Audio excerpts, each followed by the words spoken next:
प्रिय भक्तों, आज आप जिस कथा को सुनने जा रहे हैं वह केवल एक प्रसंग नहीं बल्कि एक ऐसा अद्भुत रहस्य है जिसे सुनकर आपका हृदय श्रद्धा और आश्चर्य से भर उठेगा। यह कथा है एक ऐसे महान योद्धा की जिसने जीवन भर धर्म, दान और सत्य के मार्ग पर चलने का प्रयास किया, पर अंत समय में स्वयं भगवान श्री कृष्ण ने उसे श्राप दिया। आप सोच रहे होंगे, भला जो व्यक्ति दानवीर कहलाया, जिसने कभी किसी याचक को खाली हाथ नहीं लौटाया, उसे मृत्यु के क्षणों में श्राप क्यों मिला? क्या यह उसके किसी गुप्त अपराध का परिणाम था या फिर यह स्वयं ईश्वर का न्याय था जो मित्रता और वफादारी से भी ऊपर है? आज हम आपको उस क्षण में ले चलेंगे जब रणभूमि पर सूर्य ढल रहा था, धरती रक्त से लाल हो चुकी थी और घायल पड़े थे सूर्यपुत्र कर्ण। उनकी सांसें टूट रही थीं, पर उनके प्रश्न अभी भी जीवित थे। और तभी रणभूमि में प्रकट हुए योगेश्वर श्री कृष्ण। उनकी आंखों में करुणा थी, पर वाणी में धर्म का कठोर सत्य। प्रिय श्रोताओं, यह केवल मृत्यु से पहले का संवाद नहीं, बल्कि वह शिक्षा है जो हमें बताती है धर्म से बड़ा कुछ भी नहीं, मित्रता, वफादारी और कृतज्ञता भी नहीं। लेकिन उस शिक्षा को समझने के लिए आपको सुननी होगी पूरी कथा, क्योंकि इसमें छिपे हैं 3 ऐसे जीवन मंत्र जो यदि आपने अपना लिए तो कभी दुखी नहीं होंगे। तो आइए हम उस क्षण में प्रवेश करें जहां एक योद्धा अपने पापों का प्रायश्चित स्वीकार करता है और भगवान स्वयं उसका भविष्य लिखते हैं। प्रिय दर्शक बंधु, वह घड़ी आ चुकी थी जब महाभारत का महान धर्म युद्ध अपने अंतिम प्रहर में था। रणभूमि पर चारों ओर मौन छा चुका था, परंतु उस मौन के भीतर मृत्यु की करुण पुकारें गूंज रही थीं। धरती वीरों के रक्त से लाल हो चुकी थी। टूटे रथों और बिखरे अस्त्र शस्त्रों का ढेर मानो इस महाविनाश की गवाही दे रहा था। इसी भीषण दृश्य के मध्य एक महानायक अपने जीवन की अंतिम श्वासें गिन रहा था। वह थे सूर्यपुत्र दानवीर कर्ण। वह कर्ण जिन्होंने जन्म से लेकर अंत तक केवल सत्य, दान और धर्म का मार्ग अपनाया, किंतु जिनकी हर सांस को नियति ने अन्याय, उपेक्षा और पीड़ा से घेर रखा था। आज उनका तन बाणों से छलनी था और उनकी सांसें भी मानो ठहरने लगी थीं। उनकी आंखों में पराजय का कोई मलाल नहीं था, किंतु हृदय में अनगिनत प्रश्न जल रहे थे। जन्म से तिरस्कार क्यों? जन्मदाता माता पिता का स्नेह क्यों वंचित रहा? क्यों उनकी प्रतिभा को कभी उचित सम्मान नहीं मिला? और अंत में क्यों वही धर्म युद्ध उनकी प्राण नौका को डुबोने आया जिसके लिए उन्होंने स्वयं को अर्पित कर दिया? उसी क्षण जब पश्चिम आकाश में सूर्य अस्ताचल की ओर बढ़ रहा था, रणभूमि के उस कोने में एक दिव्य प्रकाश उतरा। चरणों की धीमी सी आहट सुनकर कर्ण ने नेत्र खोले और देखा, नीलमेघ के समान वर्ण पीतांबर धारण किए, मुख पर अनंत करुणा लिए स्वयं योगेश्वर श्री कृष्ण उनके सम्मुख खड़े हैं। कमजोर स्वर में कर्ण ने कहा, मधुसूदन, आप इस समय क्या मेरे अंत का साक्षी बनने आए हैं या मुझे अंतिम वचन देने? श्री कृष्ण का मुख गंभीर था, किंतु उनके नेत्रों में कोई गहरा रहस्य छिपा था। वे धीरे धीरे कर्ण के समीप बैठे और मृदु स्वर में बोले, सूर्यपुत्र, तुम्हारे प्राण अब इस देह से विदा लेने को हैं, परंतु उससे पूर्व मुझे तुम्हें एक सत्य बताना और तुमसे एक वचन लेना आवश्यक है। कर्ण का हृदय तेजी से धड़क उठा। शायद आज उन्हें अपने जीवन के उन प्रश्नों के उत्तर मिलेंगे जिनका बोझ वे जन्म भर ढोते रहे। परंतु हे बंधु, श्री कृष्ण के उन शब्दों में केवल सत्य ही नहीं बल्कि एक ऐसा श्राप भी छिपा था जिसे सुनकर स्वयं सूर्यपुत्र की आत्मा भी कांप उठी। क्यों दिया गया यह श्राप? क्या यह किसी पूर्व जन्म के कर्म का परिणाम था या किसी ऐसे अदृश्य रहस्य का फल जिसे संसार जान भी न पाया हो? आज हम उसी रहस्य के पट को खोलेंगे, किंतु इस कथा को सुनने के लिए केवल कान नहीं, हृदय खोलना होगा, क्योंकि यह केवल एक वीर के अंत की कथा नहीं बल्कि उस दिव्य न्याय की गाथा है जिसे स्वयं भगवान ने भी टालना उचित नहीं समझा। प्रिय दर्शक बंधु, इस कथा के साथ हम सूर्यपुत्र कर्ण की 3 दिव्य शिक्षाएं भी जानेंगे। ऐसी शिक्षाएं जो यदि कोई मनुष्य अपने जीवन में उतार ले तो उसके जीवन में दुहक का अंधकार कभी स्थायी नहीं हो पाएगा। अतः निवेदन है कि इस कथा को अंत तक सुने, क्योंकि गरुड़ पुराण में कहा गया है, कथा या शिक्षा को अधूरी छोड़ना पाप के समान है। यदि आप सनातनी हैं तो इस कथा को श्रद्धा से सुनकर हृदय में धारण करें और इसे अपने जीवन का पथ प्रदर्शक बनाएं। अत्यंत प्राचीन समय की बात है जब पृथ्वी पर धर्म की मर्यादा अपने चरम पर थी और न्याय को ईश्वर की साक्षात पूजा माना जाता था। उसी युग में एक पावन राज्य था, धर्मशास्त्रगढ़। वहां एक ऐसे राजा का शासन था जो केवल प्रजा पर शासन करने के लिए नहीं, बल्कि उन्हें धर्म मार्ग पर स्थिर रखने और ईश्वर भक्ति में प्रेरित करने के लिए जन्मे प्रतीत होते थे। उनका जीवन करुणा, न्याय और प्रभु प्रेम से ओतप्रोत था। राजा के पास सब कुछ था, अपार धन, रत्न जटित भव्य महल, सुशिक्षित सैनिक, बलवान हाथी, तेजस्वी अश्व और सेवा में तत्पर सेवक दासियां। किंतु प्रभु ने उनके जीवन में एक शून्य छोड़ दिया था, संतान का अभाव। यही एक कमी उनके और रानी के हृदय में निरंतर टीस बनकर चुभती रहती थी। दोनों ने वर्षों तक प्रभु की आराधना में कोई कमी न की। अनगिनत व्रत किए, मंदिरों में दीप जलाए, दान पुण्य किए, मंत्र जाप में रात्रियां बिताईं और यज्ञ अनुष्ठानों में अपनी इच्छाओं की आहुति दी। किंतु संतति सुख उन्हें प्राप्त न हुआ। समय धीरे धीरे बीतता गया, यौवन क्षीण होने लगा, बालों में सफेदी उतर आई और आंखों में संतान की आशा मुरझाने लगी। चिंता की रेखाएं चेहरे पर गहरी हो चलीं। अब उनके दिन और रात एक ही प्रश्न में व्यतीत होते, हमारे पश्चात इस धर्म सिंहासन का वारिस कौन होगा? इस राज्य की बागडोर किसके हाथ में जाएगी? फिर भी वे अपनी पीड़ा को भी प्रभु की इच्छा मानकर श्रद्धा से नतमस्तक रहते। एक दिन प्रातः महल की एक दासी शीघ्रता से रानी के पास आई और बोली, महारानी, दरबार के द्वार पर एक साधु महाराज पधारे हैं। रानी ने शांत स्वर में उत्तर दिया, यह मेरा अंतिम दान होगा। इसके बाद मैं अपने हाथ से किसी को कुछ न दूंगी। रानी ने चावल से भरा थाल हाथ में लिया और साधु के सम्मुख पहुंची। जब वे साधु की झोली में अन्न डाल रही थीं, तब साधु ने उनके मुख की ओर गहराई से देखा। उनके चेहरे की पीड़ा साधु की दृष्टि से छुप न सकी।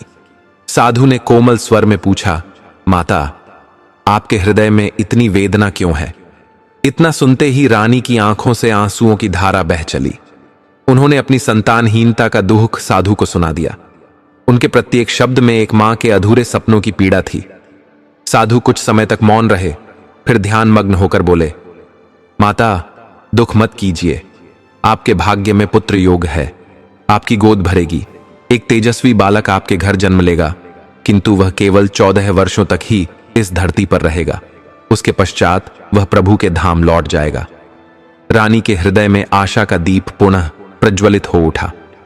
साधु ने अपनी झोली से पवित्र विभूति निकाली और उन्हें देते हुए कहा, आप और महाराज स्नान कर ईश्वर का स्मरण करते हुए इस विभूति को श्रद्धा से ग्रहण करें।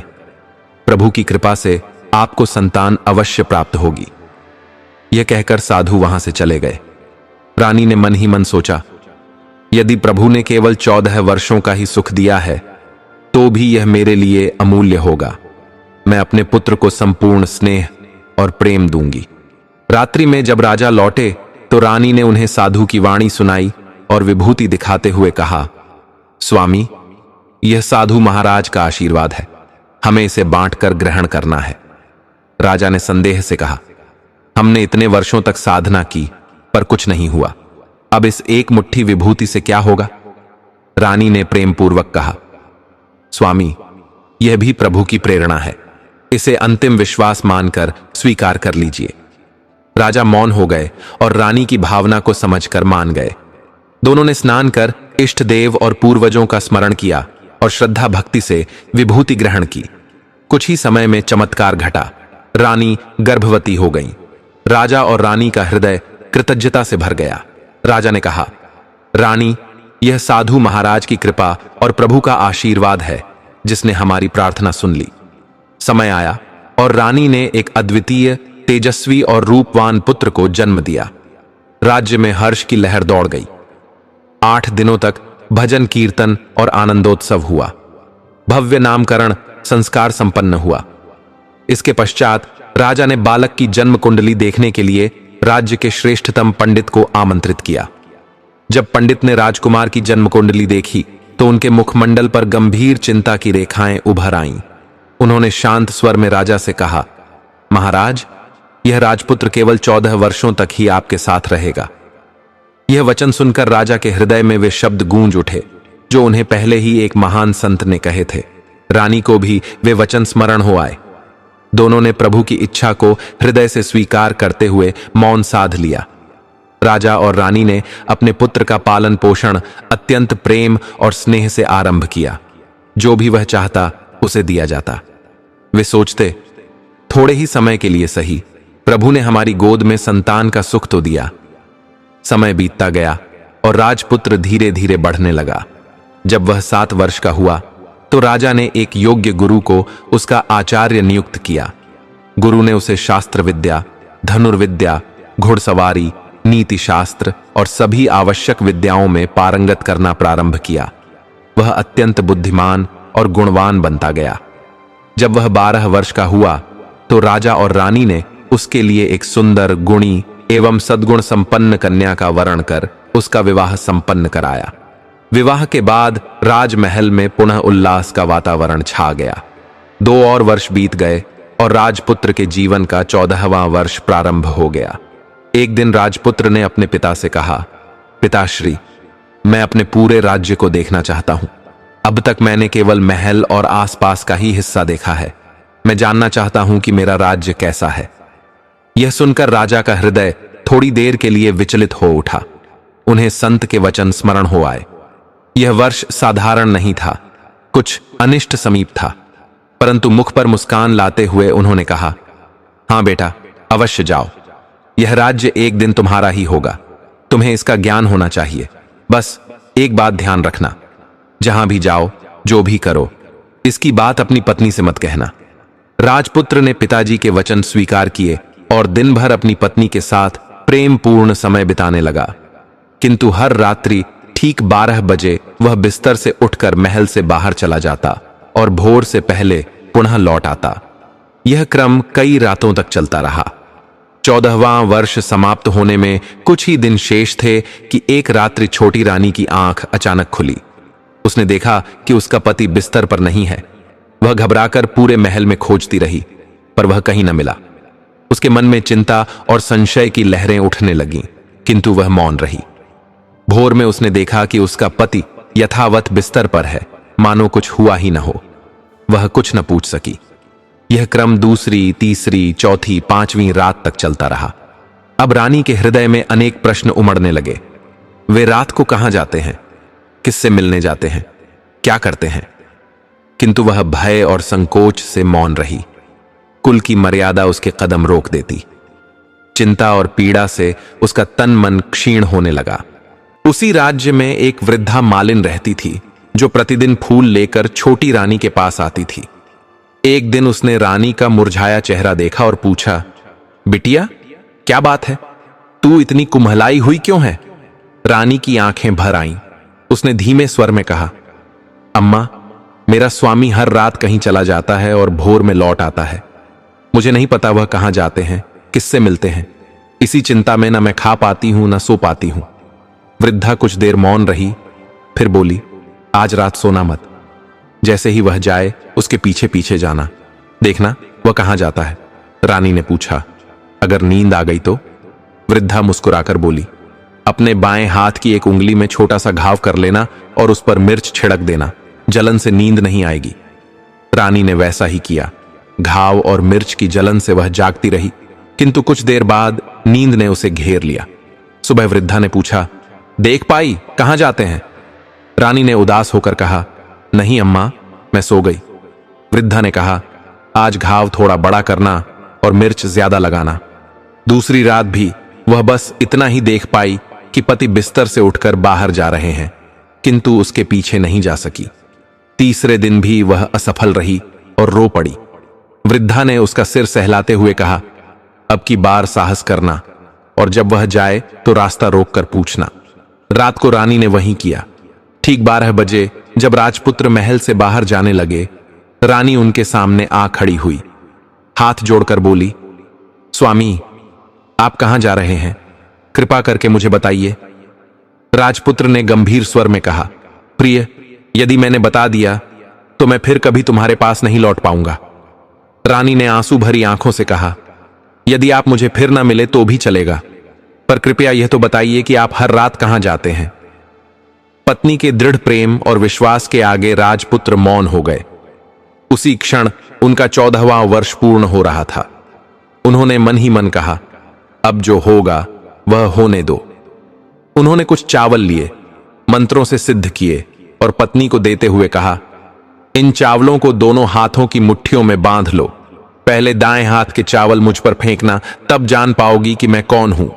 फिर बाएं हाथ के चावल मुझ पर डालना, तब मैं पुनः वही बन जाऊंगा। किंतु यदि तुम बाएं हाथ के चावल फेंकना भूल गई तो मैं कभी वापस नहीं आऊंगा। रानी ने श्रद्धा से वचन दिया। उसने दाएं हाथ के चावल पति पर डाले और देखते ही देखते राजपुत्र एक दिव्य श्वेत विशाल अश्व में परिवर्तित हो गए। उनकी अयाल चांदी सी चमक रही थी, नेत्रों में दिव्य तेज था और वे पल भर में दौड़ पड़े। रानी स्तब्ध रह गई और वादा भूलकर बाएं हाथ के चावल फेंकना भूल गई। अश्व दृष्टि से ओझल हो गया और रानी की आंखों से अश्रुधारा बह निकली। यह सब प्रभु की ही लीला थी, जिसका अर्थ समय आने पर ही स्पष्ट होना था। घोड़ा महल के द्वार से निकलते ही तेजी से दूर चला गया। उसी क्षण रानी की आंखों से अश्रुधारा बह निकली। स्मरण आते ही वह व्याकुल होकर बोली, हे प्रभु, मैं भूल गई, मैं भूल गई। वह भागी, परंतु घोड़ा तो दूर जा चुका था। अब रानी पछतावे में डूब गई। स्वयं को कोसते हुए कहने लगी, मैंने प्रभु की परीक्षा में भूल कर दी, वचन निभा न पाई। पर अब कुछ भी संभव न था। उसका पति, उसका जीवन उससे दूर चला गया था। वापसी की कोई राह न थी। प्रातः होते ही महाराज और महारानी को सब ज्ञात हो गया। उनका हृदय शोक से चूर चूर हो गया और वे बिस्तर पकड़कर रह गए। उनकी आंखें अब केवल एक ही दिशा में लगी रहती कि कब उनका बेटा लौट आएगा। 1 महीना बीता, फिर दूसरा, फिर तीसरा, और यूं ही 6 महीने बीत गए, परंतु राजपुत्र का कोई समाचार नहीं आया। महाराज ने अपने सैनिकों को पूरे राज्य में खोजने भेजा, गांव गांव, जंगल जंगल, नगर नगर, परंतु कोई पता न चला। रानी बार बार अपने हृदय को धिक्कारती, मेरी जिद के कारण ही मेरे स्वामी मुझसे दूर हो गए। अंततः उसने एक दृढ़ निश्चय किया, मैं अपने स्वामी को ढूंढ कर ही रहूंगी, चाहे कुछ भी करना पड़े। उन्हें वापस लाकर ही दम लूंगी। एक दिन भोर में वह उठी और अपने सास ससुर के पास जाकर हाथ जोड़कर बोली, मैं अपने स्वामी की खोज में जा रही हूं, मुझे आशीर्वाद दें। महाराज और महारानी की आंखें भर आईं। वे जानते थे बहू का निर्णय उचित है। उन्होंने कहा, बेटी, हमें और कुछ नहीं चाहिए। हमें हमारा बेटा वापस मिल जाए, यही हमारी सबसे बड़ी संपत्ति होगी। तू जा, भगवान तुझे सफल करे। रानी ने अपने राजसी वस्त्र त्याग दिए और सेठानी का रूप धारण किया। कुछ सेवक, दास दासियाओं और आवश्यक सामान साथ लिया। फिर राज्य की सीमा के पास जाकर एक छोटा सा भोजनालय खोल लिया। उसने प्रण लिया कि जो भी यात्री वहां भोजन करेगा वह उसके सामने अपने जीवन में देखी कोई विशेष और अद्भुत घटना बताएगा। प्रतिदिन अनेक लोग आते, भोजन करते और बातें सुनाते, परंतु वह समाचार जिसकी उसे प्रतीक्षा थी अब तक न मिला। दिन बीतते गए पर उसकी प्रतीक्षा शेष रही। इसी बीच एक घटना और घटी। रानी के महल में फूल देने वाली एक बूढ़ी मालिन थी। उसका बेटा, बहू और एक छोटा पोता था। बेटा बहू प्रतिदिन काम पर जाते और बच्चा घर पर रहता। उसे संभालने का उत्तरदायित्व बूढ़ी मालिन का था। वह दिन भर पोते को गोद में खिलाती, कहानियां सुनाती। उसे पान खाने की आदत थी। एक दिन उसे पान में छूना लगाने हेतु सीपियां चाहिए थीं। सीपियां लेकर आई, पर भूनने के लिए गोबर के कंडे चाहिए थे। कंडे लेने वह बांस की टोकरी लेकर चरवाहों के मैदान की ओर गई। बहुत से कंडे पड़े थे, जिन्हें उठाने में उसे देर हो गई और अंधेरा छा गया। उधर शाम होते ही बेटा बहू घर लौटे। देखा बच्चा अकेला रो रहा है। क्रोध से लाल होकर बेटा बोला, मां, तुम पोते को अकेला छोड़कर कहां चली गई थीं? बूढ़ी ने विनम्र स्वर में कहा, बेटा, मैं कंडे लेने गई थी। बेटे ने चेताया, अब ऐसा मत करना, बच्चा छोटा है। बूढ़ी ने आश्वासन दिया, नहीं बेटा, अब कभी ऐसा नहीं होगा। परंतु अगले ही दिन वह पुनः टोकरी लेकर कंडे लेने चली गई। शाम को लौटने पर वही दृश्य था। इस बार बेटा क्रोध से फट पड़ा और मां को घर से निकाल दिया। बूढ़ी कुछ न बोली, बस रात भर घर के बाहर बैठी रही। सुबह होते ही वह पुनः टोकरी लेकर कंडे लेने निकल पड़ी। उस दिन जैसे उसे उन्माद सा हो गया था। वह बस उठाती रही, चलती रही, यहां तक कि अंधेरा हो गया। तभी उसकी दृष्टि एक सुंदर कपिला गाय पर पड़ी, जिसके गले की घंटी मधुर स्वर कर रही थी। उसने सोचा, शायद इसके पीछे चलूं तो गांव पहुंच जाऊं। वह गाय के पीछे चली। गाय ने 7 मैदान पार किए। 7वें मैदान में एक विशाल पत्थर के पास जाकर उसने अपने सींग मारे। पत्थर हट गया और पाताल जाने वाली सीढ़ियां प्रकट हुईं। गाय सीढ़ियों से उतरने लगी। बूढ़ी ने झट से उसकी पूंछ पकड़ ली और पाताल में उतर गई। पाताल में पहुंचकर उसने देखा, चारों ओर दीपकों की अद्भुत ज्योति। गाय के गले में अपने आप मालाएं पड़ गईं। अदृश्य हाथ उसे दूध से धोने लगे। उसका दूध दोहा जाने लगा, पर कोई दिखाई नहीं दे रहा था। बूढ़ी यह देखकर भय और विस्मय में कांप उठी। छिपने का स्थान खोजा, पर हर ओर प्रकाश ही प्रकाश था। अंततः एक कोने में खड़ी होकर सब देखने लगी। कुछ समय बाद एक सुंदर श्वेत अश्व आया और एक कुंड में कूद पड़ा। बाहर आते ही वह दिव्य राजपुत्र बन गया। दूसरे कुंड में स्नान कर नए वस्त्र धारण किए, फिर एक सुगंधित पलंग पर बैठ गया। उसके सामने 5 पकवान, दूध की प्याली, पान सुपारी और दीपक उपस्थित हो गए। राजपुत्र ने प्रभु का ध्यान कर भोजन किया, दूध पिया, पान सुपारी ली और दीपक से पूछा, हे दीपंकर, मेरे माता पिता क्या कर रहे हैं? दीप बोला, वे तेरे शोक में डूबे हैं, दिन रात तेरी राह देख रहे हैं। राजपुत्र ने पूछा, इस समय राज्य कौन चला रहा है? दीप ने कहा, प्रधान सब कार्य देख रहा है। अंत में राजपुत्र ने पूछा, मेरी पत्नी क्या कर रही है? दीप बोला, वह चौराहे पर भोजनालय चला रही है और यात्रियों से नई खबरें पूछती हैं। यह सुनकर राजपुत्र ने मौन धारण किया और सो गया। कोने में खड़ी बूढ़ी यह सब देख विस्मित रह गई। ऐसा दृश्य उसने कभी ना देखा था। भूख प्यास सब भूलकर उसका मन बस यही जानना चाहता था, अब आगे क्या होगा। पर वहां शांति छा गई। रात धीरे धीरे बीतने लगी और प्रभात की पवित्र किरणें धरती पर फैल गईं। राजपुत्र ने प्रभु का स्मरण करते हुए उठकर फिर उसी दिव्य कुंड में प्रवेश किया जिससे वह पहले आया था। जैसे ही वह कुंड में उतरा, पुनः घोड़े के रूप में प्रकट हुआ और तीव्र गति से दौड़ते हुए पाताल की नगरी से बाहर चला गया। उसकी गति और दिशा का भेद बुढ़िया नहीं समझ सकी। थोड़ी ही देर में, जैसे पिछली रात हुआ था, वही गौ माता पुनः प्रकट हुई। कोई अदृश्य शक्ति उनकी सेवा में लग गई और दूध से उन्हें पवित्र स्नान कराया। दूध से स्नान होते ही उनके गले की सांखल स्वयमेव खुल गई। गौ माता ने प्रभु के नाम का उच्चारण करती हुई एक मधुर ध्वनि निकाली और ऊपर जाने वाली सीढ़ियों की ओर दौड़ी। बुढ़िया ने यह दिव्य दृश्य देखकर सोचा, इस गौ माता के साथ ऊपर जाना ही कल्याणकारी होगा, नहीं तो अज्ञात संकट आ सकता है। वह शीघ्रता से बढ़ी और उनकी पूंछ पकड़ ली। गौ माता सीढ़ियां चढ़ती गईं और बुढ़िया उनके पीछे पीछे ऊपर पहुंच गई। जैसे ही वे ऊपर भूमि पर आईं, वह सुरंग अपने आप बंद हो गई और पत्थर फिर पूर्ववत स्थान पर बैठ गया। गौ माता वन की ओर चली गई। बुढ़िया के मन में अब जो कुछ पाताल लोक में देखा, वह सुनाने की तीव्र इच्छा जागी। उसे स्मरण हुआ कि नगर की सीमा पर एक स्त्री का भोजनालय है जो नूतन समाचार लाने वाले को अन्न देती है। वह सोचने लगी, यदि मैं यह कथा वहां सुनाऊं तो शायद जीवन भर का भोजन मिल जाए। मन में यह निश्चय कर वह भोजनालय पहुंची। वहां एक नगाड़ा टंगा था जिसे नई बात बताने वाला बजाता था। बुढ़िया ने भक्तिभाव से नगाड़ा बजाना प्रारंभ किया। नगाड़े की ध्वनि सुनकर भोजनालय की मालकिन, जो वहीं छोटी रानी थीं, भीतर से मुस्कुराईं।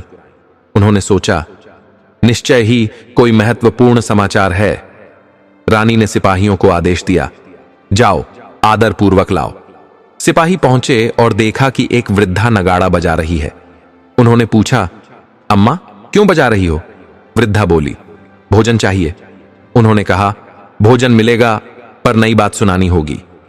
वृद्धा ने सहमति दी और भीतर ले जाई गई। रानी ने वृद्धा को देखते ही पहचान लिया और वृद्धा ने भी अपनी बेटी सी रानी को पहचान लिया। दोनों की आंखें नम हो गईं और स्मृतियां उमड़ पड़ीं। कुछ समय बाद रानी ने प्रेम से कहा, अम्मा अब बताओ क्या देखा। वृद्धा ने पहले संकोच किया, फिर रानी के आग्रह और सेवा के वचन पर सब कुछ बता दिया। रानी ने कथा सुनते ही हृदय से अनुभव किया, यह घोड़ा कोई और नहीं, मेरे स्वामी ही हैं। उन्होंने प्रार्थना की, अम्मा मुझे वहां ले चलो।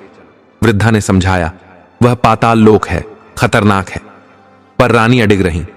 अंततः अगले दिन शाम को दोनों वहां पहुंची। गौ माता आई, पत्थर हटाया, सुरंग खुली और वे नीचे उतरी। वहां वही अद्भुत दृश्य था। गौ माता का दूध से स्नान, साखल का खुलना, श्वेत घोड़े का आना, कुंड में स्नान कर राजपुत्र का रूप लेना, दिव्य वस्त्र धारण करना, पंच पकवान, दूध, पान का प्रकट होना और सूर्य देव का स्मरण। राजपुत्र ने दीपक से माता पिता का हाल पूछा, पर दीपक मौन होकर बुझने लगा। उन्हें आभास हो गया कि कुछ अनिष्ट हुआ है। तभी रानी संयम खोकर उनके चरणों की ओर बढ़ी। राजपुत्र ने रोका, मुझे मत छुओ वरना सर्वनाश होगा। रानी ने आंसुओं में डूबकर अपराध स्वीकारा और पुनः घर चलने का आग्रह किया। राजपुत्र ने करुणा में आकर कहा, यदि मुझे पाना चाहो तो एक कठिन कार्य करना होगा। उन्होंने 7 जंगलों का वर्णन किया, विशेषकर 7वें, जहां पीपल का वृक्ष होगा। वहां के जीव जंतुओं को भगाकर स्थान को पवित्र करना, गोबर से लिपाई, रंगोली, धूप, अगरबत्ती, कपूर, फूल और कुमकुम से पूजा, दूध दही चावल का भोग अर्पण और ठीक दोपहर सूर्य भगवान का ध्यान करना, यही मार्ग था। सूर्य देव प्रसन्न होकर वर देंगे, तब रथ का दाहिना घोड़ा मांगना और उसी क्षण वह मिल जाएंगे। रानी ने प्रण किया कि वह यह कार्य अवश्य पूर्ण करेंगी। प्रभात होते ही रानी ने बुढ़िया से विदा ली और अकेले वन की ओर बढ़ी। उन्होंने शेर, भालू, सांप सबको भगाया, स्थान को पवित्र किया, रंगोली सजाई और अगले दिन भोर में इत्र व गुलाब जल छिड़क कर सुगंध फैलाने लगी। मन ही मन सूर्य भगवान का स्मरण करती रहीं। फिर वहां धूप और अगरबत्ती जलाई गई। कपूर की सुगंध से वातावरण पवित्र कर दिया गया। पूजा की सारी सामग्री बड़े श्रद्धा भाव से सजाई गई। जैसे उसके स्वामी ने बताया था, वह ध्यानस्थ हो गई। दोपहर होते होते ठीक 12 बजे सूर्यदेव का दिव्य रथ आकाश से उतरकर उस पीपल के वृक्ष के समीप आ खड़ा हुआ। रथ थम गया। भगवान सूर्यदेव ने नीचे दृष्टि डाली। सुगंधित वातावरण, निर्मलता और अद्भुत श्रद्धा देखकर उनका हृदय प्रसन्न हो उठा। वे बोले, जिसने यह सब किया है वह आए और मुझसे जो चाहे मांग ले, मैं उसे वरदान दूंगा। रानी ने जैसे ही यह वचन सुना, वह बिना समय गवाए दौड़कर उनके समक्ष पहुंच गई। उसने साष्टांग दंडवत कर कहा, भगवान, यह पवित्र कार्य मैंने ही किया है, यह स्थान मैंने ही शुद्ध किया है। सूर्यदेव बोले, अच्छा तो बताओ क्या चाहती हो। रानी ने कहा, भगवान, मुझे आपके रथ का दाहिना घोड़ा चाहिए। सूर्यदेव ने शांत स्वर में उत्तर दिया, नहीं पुत्री, यह दाहिना घोड़ा मैं नहीं दे सकता। मेरे रथ में 12 दिव्य घोड़े हैं। तुम किसी और घोड़े को मांग लो, पर यह दाहिना घोड़ा नहीं मिलेगा। किंतु छोटी रानी के संकल्प में कोई डील नहीं आई। उसने बार बार विनती की, मुझे वही दाहिना घोड़ा चाहिए। यदि आप नहीं देंगे तो मैं आपके चरणों में अपने प्राण त्याग दूंगी। अब सूर्यदेव धर्म संकट में पड़ गए। वे वचन दे चुके थे और वचन से पीछे हटना उनके स्वभाव में नहीं था। अंततः बोले, ठीक है, मैं तुम्हें वह घोड़ा देता हूं, लेकिन वह यहां नहीं मिलेगा। तुम्हें उसे पाताल से लाना होगा। रानी ने दोनों करकमल जोड़कर विनम्र स्वर में कहा, हे प्रभु, पाताल ही नहीं, मैं उसे पाने के लिए सृष्टि के किसी भी कोने तक जा सकती हूं। सूर्यदेव ने आशीर्वाद दिया और रथ लेकर प्रस्थान किया। रानी भोजनालय लौटी, बुढ़िया को साथ लिया और उसी मैदान पर लौट आई। शाम होते ही वही गाय वहां आई। उसने सींग से पत्थर हटाया और सुरंग में उतरने लगी। रानी और बुढ़िया ने उसकी पूंछ पकड़ ली और पाताल लोक में उतर गईं। पाताल में फिर वही अद्भुत दृश्य प्रकट हुआ। घोड़ा स्नान करके सुंदर राजपुत्र बन गया। स्नान के पश्चात वह दिव्य वस्त्र धारण कर पलंग पर बैठ गया। सामने भोजन की थाली, दूध की प्याली और पान के बीड़े रखे गए। आज एक चमत्कार हुआ। 2-2 थालियां, 2-2 दूध की प्यालियां और 2-2 पान के बीड़े उपस्थित हुए। राजपुत्र ने मौन भाव से एक थाली खाई, दूध पिया, पान लिया और विश्राम करने लगा। फिर दीपक से पूछा, धीरे धीरे मेरे माता पिता क्या कर रहे हैं? दीपक बोला। तेरे वियोग में वे इतने दुखी हैं कि मृत्यु के निकट पहुंच गए हैं। यह सुनकर राजपुत्र की आंखें भर आईं। उसने पुनः पूछा, मेरा राज्य कौन चला रहा है? दीपक ने कहा, तेरा राज्य अब प्रधान ने हड़प लिया है और प्रजा पर अत्याचार कर रहा है। राजपुत्र के नेत्रों में क्रोध की ज्वाला भड़क उठी। उसने फिर पूछा, मेरी पत्नी क्या कर रही है? इस बार दीपक मौन हो गया। रानी का धैर्य टूट गया। वह दौड़कर पति के सम्मुख आ खड़ी हुई। राजपुत्र ने उसे देखकर कहा, अब मैं तुम्हारे सामने हूं, तुम्हें मिल गया हूं। रानी ने कांपते स्वर में पूछा, क्या सच में आप लौट आए हैं? क्या अब आप घोड़ा नहीं बनेंगे? राजपुत्र ने प्रेम से मुस्कुराकर कहा, नहीं रानी, अब मैं घोड़ा नहीं बनूंगा। तुम्हारे तप, त्याग और पवित्र संकल्प से सूर्यदेव ने मुझे इस जन्म से मुक्त कर दिया है। वे एक दूसरे को गले लगाकर आंसुओं में भीग गए। भोर होते ही गाय के गले की रस्सी अपने आप टूट गई। वह भूलोक की ओर दौड़ी। रानी, राजपुत्र और बुढ़िया ने उसकी पूंछ पकड़ ली और ऊपर आ गए। भूलोक पहुंचकर भोजनालय का सारा सामान दान कर दिया गया और भोजनालय बंद कर दिया गया। वे अपने राज्य लौटे। प्रधान ने जब सुना कि राजपुत्र लौट आया है तो भयभीत होकर कांप उठा। राजपुत्र ने उसे बंदी बनाकर कारागार में डाल दिया और राज्य की बागडोर अपने हाथों में ले ली। फिर वह अपने माता पिता के महल पहुंचा।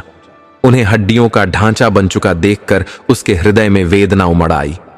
राजा रानी ने अपने पुत्र को देख आंसुओं की धार बहा दी और उसे हृदय से लगा लिया। उनमें जीवन लौट आया। कुछ ही दिनों में वे स्वस्थ होकर आशीर्वाद देने लगे। राजपुत्र के लौटने का समाचार पूरे राज्य में फैल गया। जन जन हर्ष से झूम उठा। राजपुत्र ने सबको आश्वासन दिया, अब कोई तुम्हें दुख नहीं देगा, मैं स्वयं तुम्हारी रक्षा करूंगा। राजा ने अपने पुत्र का राजाभिषेक किया, उसे सिंहासन पर बिठाया और अपनी बहू को महारानी का सम्मान दिया। राजा रानी ईश्वर का नाम लेते हुए शांति से जीवन बिताने लगे। राजपुत्र एक धर्मपरायण और न्यायप्रिय राजा बनकर राज्य चलाने लगा। रानी ने उस वृद्धा को अपने पास रख लिया और उसका जीवन भक्ति, सेवा और आनंद में बीतने लगा। हे दर्शक बंधु, इस कथा में वही 3 शिक्षाएं हैं जो दानवीर कर्ण ने कलयुग के लिए दी थीं। पहली, धर्म केवल शब्दों में नहीं, त्याग और संयम में है। जैसे कर्ण ने अपने जीवन भर वचन निभाया, वैसे ही रानी ने बिना संकोच और बिना दिखावे अपने संकल्प को पूरा किया। उसका प्रेम, उसका धर्म और उसका निस्वार्थ तप ही उसकी सबसे बड़ी शक्ति था। उन्होंने विनीत स्वर में कहा, दाहिना घोड़ा नहीं मिलेगा, कुछ और मांग लो। परंतु रानी ने कोई और विकल्प स्वीकार नहीं किया। वह अपने संकल्प पर अडिग रहीं, जैसे कर्ण अपने वचन पर अटल रहा। रानी ने दृढ़ स्वर में कहा, यदि आप यह नहीं देंगे तो मैं आपके चरणों में अपने प्राण अर्पित कर दूंगी। यह कोई साधारण वचन नहीं था। उस स्त्री ने तो भगवान से कोई वरदान मांगने का भी अवसर त्याग दिया। वह केवल अपने स्वामी के लिए, अपने प्रेम और धर्म के लिए अपने निश्चय पर डटी रही। यह वही धर्म था जिसे कर्ण ने अपने जीवन में निभाया, बिना लाभ देखे, बिना पद और पहचान की इच्छा किए। बस जो एक बार हृदय और आत्मा से तय कर लिया, उसे जीवन भर निभाना। आज के कलयुग में धर्म को शब्दों में गिना जाता है, कहने से, दिखावे से, आडंबर से, मंदिरों के दर्शन या यज्ञ से। परंतु कर्ण और रानी दोनों ने दिखाया कि सच्चा धर्म वह है जो भीतर जलते दीपक की तरह मौन होता है, किंतु अपनी रोशनी से पूरे संसार को आलोकित कर देता है। रानी जब सूर्यदेव से वरदान लेकर लौटी तो अपने स्वामी को पाताल से उठाकर भूलोक तक ले आईं। उन्होंने न तो कोई प्रचार किया, न गर्व का प्रदर्शन, न ही स्वयं को महान सिद्ध करने की इच्छा रखी। उन्होंने अपना सब कुछ भगवान को समर्पित कर दिया। यही धर्म की परम परिभाषा है, जो निस्वार्थ हो, बिना फल की अपेक्षा के, केवल प्रेम और सत्य पर आधारित हो। कर्ण ने अपने जीवन में यही साधना की। रानी ने अपने तप से यही सिद्धि प्राप्त की। कलयुग का प्रत्येक मनुष्य यह सीख ले, धर्म कभी शोर नहीं करता, वह बस सहता है, निभाता है और परिणाम ईश्वर पर छोड़ देता है। जो सच्चे मन से धर्म पथ पर चलता है, उसके लिए ईश्वर स्वयं पथ प्रदीप बनकर खड़े हो जाते हैं। दूसरी शिक्षा यह कि जिसने संसार से कुछ नहीं मांगा, वही संसार को सब कुछ दे गया। जीवन में सबसे ऊंचा वह है जो सब कुछ होते हुए भी कुछ मांगता नहीं, जो देता है पर कभी वापस कुछ नहीं चाहता, जिसका अस्तित्व केवल सेवा, त्याग और निस्वार्थ प्रेम में है। यही भाव कर्ण के हृदय में था और यही उस रानी में भी, जिसने अपने लिए कुछ नहीं मांगा, लेकिन जिसके प्रेम ने देवताओं को भी झुका दिया। कर्ण वह योद्धा जिसे हर कोई जानता है, लेकिन बहुत कम लोग समझते हैं। जीवन भर अपमान सहा, कभी सूत पुत्र कहकर तिरस्कृत हुए, कभी जन्म का रहस्य जानकर भी मौन रहे, कभी अपनों के लिए युद्ध में अकेले पड़ गए, किंतु किसी के आगे झुके नहीं। और जब भी किसी ने कुछ मांगा, धन, अस्त्र, कवच, कुंडल, यहां तक कि जीवन, उन्होंने बिना क्षण भर सोचे दे दिया। एक बार स्वयं भगवान इंद्र ब्राह्मण वेश में आए और उनके शरीर से जन्म सिद्ध कवच कुंडल मांगे, जो उन्हें अमर बना सकते थे। कर्ण ने बिना प्रश्न किए, बिना सौदे के उन्हें अर्पित कर दिए। कर्ण को सम्मान नहीं मिला, पर उन्होंने सभी को सम्मान दिया। उन्होंने कभी अपना हक नहीं मांगा, लेकिन सबको उनका हक दिलाने में लगे रहे। कथा की रानी भी वैसी ही थी। जब उनका पति बिना बताए चला गया तो महीनों तक हर रात वे तड़पती रहीं, पर किसी से कुछ नहीं मांगा। न पति से प्रश्न, न सास ससुर से सहानुभूति, न किसी से सहारा, बस मौन, सहनशीलता और भीतर के दर्द को भक्ति में बदलना। जब उन्हें झांत हुआ कि उनका पति कोई साधारण व्यक्ति नहीं, बल्कि एक अद्भुत श्राप में बंधा है, तब भी उन्होंने कोई शिकायत नहीं की। सूर्यदेव से उन्होंने कोई बड़ा वरदान नहीं मांगा, न नया जीवन, न ऐश्वर्य, बस रथ का दाहिना घोड़ा जिससे उनका प्रेम पूर्ण हो सके। जब सूर्यदेव ने मना किया, तब भी वे न रुकें, न क्रोधित हुईं, बस चरणों में गिरकर प्रार्थना की, मुझे और कुछ नहीं चाहिए, बस वही दीजिए जो मेरे प्रेम को पूर्ण कर दे। यह कोई साधारण मांग नहीं थी, यह आत्मा की पुकार थी। वैसा ही मौन भाव जो कर्ण के भीतर भी था, जिसे उन्होंने कभी जग से नहीं मांगा, पर अंत तक निभाया। रानी ने अपने लिए सम्मान नहीं चाहा, न कहा मैं महारानी हूं, मेरे साथ ऐसा क्यों। उन्होंने अपनी पीड़ा को सेवा में बदल दिया। भोजनालय खोला, जहां आने वाले प्रत्येक से केवल एक अजीब सी बात सुनने की इच्छा रखी।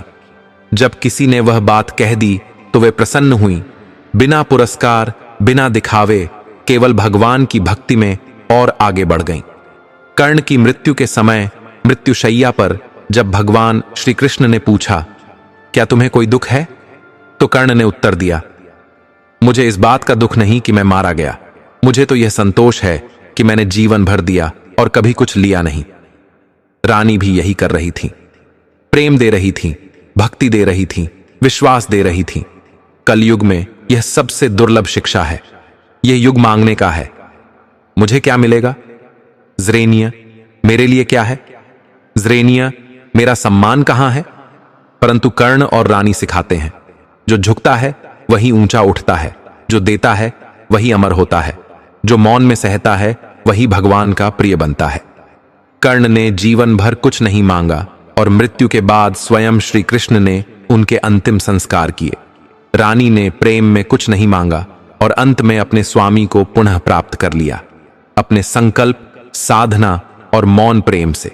और यही तीसरी शिक्षा है, अपने संकल्प पर अडिग रहना, चाहे संसार कुछ भी कहे। जब सब तुम्हें तोड़ना चाहें, जब सब ओर से आवाज आए, छोड़ दो, यह राह कठिन है। तब भी यदि कोई अपने सत्य, अपने धर्म और अपने संकल्प पर अटल रहता है, तो वह साधारण नहीं रह जाता। वह कर्ण बन जाता है, या वह रानी बन जाती है, जिसकी भक्ति और तप से पाताल की गहराइयां भी कांप उठती हैं। कर्ण का जीवन ही एक संकल्प था, मैं अपनी पहचान जन्म से नहीं, अपने कर्म से बनाऊंगा। कर्ण को यह झांत था कि वह माता कुंती का पुत्र है, पांडवों का ज्येष्ठ भ्राता है, किंतु उसने यह भी समझ लिया था कि उसका जीवन किसी नाम या पहचान पर नहीं, बल्कि अपने अटल कर्तव्य, अडिग वचन और अटल संकल्प पर आधारित है। जब स्वयं भगवान श्री कृष्ण ने उसे उसके जन्म का सत्य बताया, तब क्षण भर के लिए कर्ण का हृदय डोल अवश्य गया, परंतु अगले ही पल उसने जो वचन दिया वह युगों युगों तक गूंजता रहेगा। उसने कहा, मैं दुर्योधन का ऋणी हूं, उसका सखा हूं, और मुझे जो मान सम्मान मिला वह उसी से मिला। अब चाहे संसार मुझे लाख समझाए, मैं अपने संकल्प से विचलित नहीं होऊंगा। कर्ण को झांत था कि वह इस युद्ध में वीर गति को प्राप्त होगा। उसे अपने अंत का भान था, फिर भी उसने अपनी निष्ठा नहीं छोड़ी, अपनी जगह से एक पल के लिए भी नहीं डिगा। यही अटलता उसे महान बनाती है, और यही अडिग भाव इस कथा की उस रानी में भी प्रकट होता है। विचार कीजिए, एक ऐसी रानी जिसके पास राजमहल की ऐश्वर्य, संपन्नता, सम्मान और यश सब कुछ है, परंतु उसका स्वामी हर रात्रि कहीं चला जाता है और वह न कोई प्रश्न करती है न विवाद। वह मौन सहती रहती है। किंतु जब उसे झांत होता है कि उसका स्वामी पाताल लोक में किसी अद्भुत रहस्य का अंग है, तब वह बिना रुके, बिना डरे, एक अकेली स्त्री होकर भी पाताल लोक की यात्रा पर निकल पड़ती है। उसने यह नहीं कहा कि उसके पास सेना नहीं है, यह नहीं कहा कि वह अकेली नारी है, यह नहीं कहा कि उसे भय है। उसने केवल यही कहा, मैं अपने संकल्प पर अडिग रहूंगी। जब तक मेरे स्वामी लौट नहीं आते, मैं पीछे नहीं हटूंगी। यह वही दृढ़ता थी जो कर्ण के हृदय में थी। जैसे कर्ण ने अपने शस्त्र कभी नहीं त्यागे, जैसे वह रथ का पहिया भूमि में धंसने पर भी युद्ध भूमि में डटा रहा, जैसे वह अंतिम क्षण तक वीरता से लड़ा, वैसे ही रानी ने भी अपनी नींद, अपने विश्राम, जंगल का भय, पाताल की कठिनाइयां सब कुछ त्याग दिया, परंतु अपने पथ से नहीं डिगी। जब उसने सूर्यदेव से दाहिना घोड़ा मांगा और भगवान ने कहा कि यह नहीं मिल सकता, तो उसने कोई दूसरा विकल्प नहीं मांगा। उसने झुककर भी अपने संकल्प को नहीं छोड़ा। उसने कहा, यदि मुझे यह नहीं मिलेगा तो मैं आपके चरणों में प्राण त्याग दूंगी। यह कोई साधारण वचन नहीं था, यह वही दिव्य दृढ़ता थी जो कर्ण में विद्यमान थी, जो एक बार वचन दे दे तो चाहे प्राण भी चले जाए, वचन से न हटे। कलयुग में यह शिक्षा अत्यंत दुर्लभ है। आज लोग कठिनाई आते ही अपना पथ बदल लेते हैं। जब संसार कहता है छोड़ दो, तो वे सचमुच छोड़ देते हैं। जब कोई कहता है यह तुम्हारे बस का नहीं, तो वे मान लेते हैं। जब कोई साथ नहीं होता, तो वे अपने लक्ष्य से स्वयं ही मुंह मोड़ लेते हैं। किंतु कर्ण और यह रानी हमें सिखाते हैं, यदि तुम सत्य पर हो और तुम्हारा संकल्प प्रभु की शरण में है, तो चाहे राह पथरीली हो, अंधकार से भरी हो, संसार विरोध करे, अंततः विजय तुम्हारी होगी। अंत में रानी अपने स्वामी को पा लेती है। राजकुमार पुनः मनुष्य रूप में लौटकर कहता है, तुम्हारे तप, तुम्हारे संकल्प से सूर्यदेव ने मुझे घोड़े के रूप के बंधन से मुक्त कर दिया है। यह केवल प्रेम की विजय नहीं थी, यह एक नारी के संकल्प की विजय थी। यह उस मौन भक्ति की जीत थी जो बिना शोर किए भगवान के रथ को पृथ्वी पर उतार लाती है। जब कर्ण की मृत्यु के पश्चात अर्जुन ने उसका दाह संस्कार किया, तब श्री कृष्ण ने अर्जुन से कहा, आज तूने केवल एक योद्धा का अंत नहीं किया, तूने एक युग का अंत किया है। कर्ण जैसे पुरुष युगों में एक ही होते हैं जो अपने पथ से कभी नहीं डिगते, चाहे उनके पास कुछ भी ना हो। यही सत्य उस रानी में भी समाया था। वही साहस, वही त्याग, वही अडिग संकल्प, वही ईश्वर प्रेम। इसलिए तीसरी शिक्षा यह है, संकल्प से बड़ा कोई शस्त्र नहीं, धैर्य से बड़ी कोई शक्ति नहीं, और अडिग रहने से बड़ा कोई धर्म नहीं। जिस दिन कलयुग का मनुष्य यह सीख लेगा, उस दिन वह भी अपने भीतर का कर्ण और अपनी आत्मा की वह रानी पालेगा जो पाताल को भी प्रेम से जीत लेती है। किंतु हे श्रद्धालुजन, कथा यहीं समाप्त नहीं होती। अब हम जानेंगे वह अद्भुत और रहस्यमयी प्रसंग जब मृत्युशैया पर पड़े महारथी कर्ण को स्वयं श्री कृष्ण ने श्राप दिया। यह केवल एक योद्धा और एक देवता का संवाद नहीं था, यह धर्म, कर्म, सत्य और न्याय के गहन रहस्यों का उद्घाटन करने वाला क्षण था, जिसने युगों युगों तक सनातन धर्म के अनुयायियों के हृदयों को विचलित किया और उन्हें विचार में डुबो दिया। महाभारत का युद्ध अपने चरम पर था। 13 दिन बीत चुके थे और 14वें दिन का प्रभात रक्त से रंजित था। कुरुक्षेत्र की धरती शौर्य, प्रतिशोध और बलिदान का महासागर बन चुकी थी। एक ओर अर्जुन का गांडीव गरज रहा था, दूसरी ओर कर्ण का विजय धनुष आकाश को चीरता हुआ मृत्यु का संदेश सुना रहा था। यह केवल दो योद्धाओं का संघर्ष नहीं था, यह धर्म और अधर्म, सत्य और असत्य, वचन और नियति का युद्ध था। युद्ध भूमि में एक क्षण ऐसा आया जब कर्ण का रथ चक्र भूमि में धंस गया। नियमों के अनुसार ऐसे समय में वार करना अनुचित था। कर्ण ने अर्जुन को यह स्मरण कराया, किंतु श्री कृष्ण ने उसी क्षण अर्जुन को आदेश दिया, विलंब मत करो, वार करो। अर्जुन ने गांडीव से प्रचंड बाण चलाया जो कर्ण के वक्ष में जा धंसा। महाबल कर्ण, जो जीवन भर पराक्रम, दान और वचन पालन के लिए विख्यात रहा, भूमि पर गिर पड़ा। उसकी आंखों में एक ही प्रश्न तैर रहा था, हे माधव, आपने यह क्यों किया? धर्म के विरुद्ध जाकर मुझे क्यों मरवाया? तब श्री कृष्ण उसके समीप आए, उसके माथे पर करकमल रखा और कहा, कर्ण, तुम्हारा बल अतुलनीय है, तुम्हारा दान अद्वितीय है, किंतु तुम्हारा हृदय जो करुणा और धर्म से भरना चाहिए था, वह अधर्म के पक्ष में खड़ा रहा। तुमने द्रौपदी का अपमान होते देखा और मौन रहे, पांडवों के साथ अन्याय होते देखा और उसे रोका नहीं। जब अवसर था तब धर्म का साथ नहीं दिया, जबकि तुम जानते थे कि वे तुम्हारे ही भ्राता हैं। कर्ण की आंखों से अश्रुधारा बह निकली। कांपते स्वर में बोला, हे मधुसूदन, मैं जानता था कि पांडव मेरे भाई हैं, किंतु मेरे जन्म की परिस्थितियां, मेरा अपमान और दुर्योधन की मित्रता, इन सब ने मुझे ऐसी स्थिति में ला खड़ा किया जहां से लौटना मेरे लिए असंभव हो गया। उसने मुझे वह सम्मान दिया जो समाज ने मुझसे छीन लिया था। मैं उसकी मित्रता के बंधन में जीवन भर बंधा रहा। भगवान श्री कृष्ण ने गंभीर किंतु करुणामय स्वर में कहा, कर्ण, यह सत्य है कि दुर्योधन ने तुम्हें मान सम्मान दिया और तुम्हें अपना सच्चा मित्र माना, परंतु हे वीर, धर्म का मार्ग सदैव व्यक्तिगत भावनाओं और संबंधों से ऊंचा होता है। यदि तुम्हारे अंतःकरण में धर्म का प्रकाश प्रज्वलित होता तो तुम अपने प्रिय मित्र को अधर्म के मार्ग से रोकते, किंतु तुमने उसका साथ देकर अन्याय की ज्वाला को और प्रज्वलित किया। यही वह पाप है जिसने तुम्हारे जीवन को संघर्षों से भर दिया और अंततः तुम्हें इस मृत्यु का वरण करना पड़ा। परंतु यह अंत नहीं है। मैं तुम्हें वचन देता हूं और साथ ही श्राप भी देता हूं। अगले जन्म में तुम्हें अपने ही कर्मों का फल भोगना होगा। तुम पुनः वीर और पराक्रमी योद्धा बनोगे, किंतु तुम्हें वह सम्मान और संतोष कभी नहीं मिलेगा जिसकी तुम्हारे हृदय ने लालसा की थी। तुम्हारा जीवन सदा अपनों और परायों के संघर्ष में उलझा रहेगा और बार बार तुम्हारे ही अपने तुम्हारे पतन का कारण बनेंगे। कर्ण ने गहरी सांस ली। उसकी दृष्टि में पश्चाताप नहीं, बल्कि एक शांत स्वीकृति थी। वह जान चुका था कि यह श्राप दंड मात्र नहीं, बल्कि आत्मा के शुद्धिकरण का मार्ग है।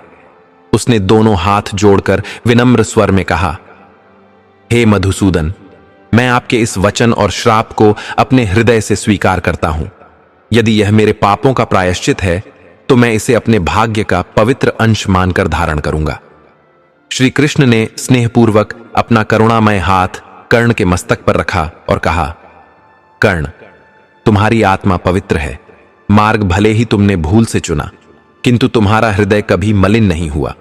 अगले जन्म में तुम्हें धर्म का प्रत्यक्ष साक्षात्कार होगा और अंततः मोक्ष की प्राप्ति होगी। इतना कहकर श्री कृष्ण वहां से चले गए। कर्ण ने अंतिम बार कुरुक्षेत्र की रक्त रंजित धरती को निहारा, वही भूमि जहां उसका जीवन समाप्त हो रहा था।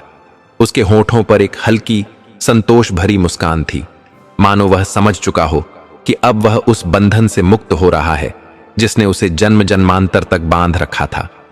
हे श्रद्धालु भक्तों, यह कथा केवल एक महान योद्धा के पतन की गाथा नहीं, बल्कि यह गहन संदेश है कि धर्म का पथ कठिन और त्यागपूर्ण होता है। मित्रता, वफादारी और कृतज्ञता निश्चय ही उच्चतम गुण हैं, किंतु वे भी धर्म से ऊपर नहीं हो सकते। जो धर्म से विमुख होकर अधर्म का साथ देता है, उसे अपने कर्मों का फल अवश्य भोगना पड़ता है, चाहे वह कितना भी महान क्यों ना हो। कर्ण और श्री कृष्ण का यह अंतिम संवाद हम सभी को स्मरण कराता है कि चाहे हम कितने भी बलवान, ज्ञानी या दानी क्यों ना हो, यदि हम अन्याय के पक्ष में खड़े होंगे तो उसका परिणाम अनिवार्य होगा। अतः हे भक्तों, अपने जीवन के प्रत्येक निर्णय में धर्म को ही सर्वोपरि रखें। समय कभी किसी की प्रतीक्षा नहीं करता। आज जो अवसर है उसे कल के लिए मत टालिए, क्योंकि नियति के लेख को बदलना सरल नहीं। श्री कृष्ण का यह वचन केवल कर्ण के लिए नहीं, बल्कि हम सभी के लिए चेतावनी है। कि गलत पक्ष में खड़े होकर कोई भी महानता टिक नहीं सकती। अतः धर्म के मार्ग पर चलें, अधर्म से दूर रहें और अपने कर्मों को ही अपनी सर्वोच्च पहचान बनाएं। प्रिय भक्तों, आज की यह कथा सिर्फ एक योद्धा और भगवान के संवाद की नहीं थी। यह हमारे जीवन के हर उस पल की थी जब हमें सही और गलत में से चुनना होता है। कर्ण ने अपने अंतिम क्षणों में वह सच्चाई स्वीकार की जिसे हम अक्सर नजरअंदाज कर देते हैं कि धर्म से ऊपर कुछ भी नहीं। सोचिए, अगर हम भी अपने जीवन में हर निर्णय इस सोच के साथ लें कि क्या यह धर्म के अनुरूप है, तो शायद हमारे जीवन में पछतावे की कोई जगह ही न रहे।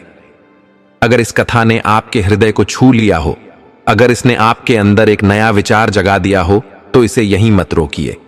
इसे अपने परिवार, मित्रों और उन सभी तक पहुंचाइए जिनके जीवन में यह प्रकाश फैला सकती है। इस वीडियो को लाइक कीजिए, अपनी राय कमेंट में लिखिए और इस कथा को जितना हो सके शेयर कीजिए ताकि यह संदेश ज्यादा से ज्यादा लोगों तक पहुंचे। और हां, हमारे चैनल बजर चैलेंज को सब्सक्राइब करके हमारे इस भक्तिमय परिवार का हिस्सा बन जाइए, क्योंकि यहां हर कथा सिर्फ सुनी नहीं जाती बल्कि आत्मा में बस जाती है। घंटी जरूर दबाएं ताकि अगली कथा का पहला आशीर्वाद सबसे पहले आपको मिले।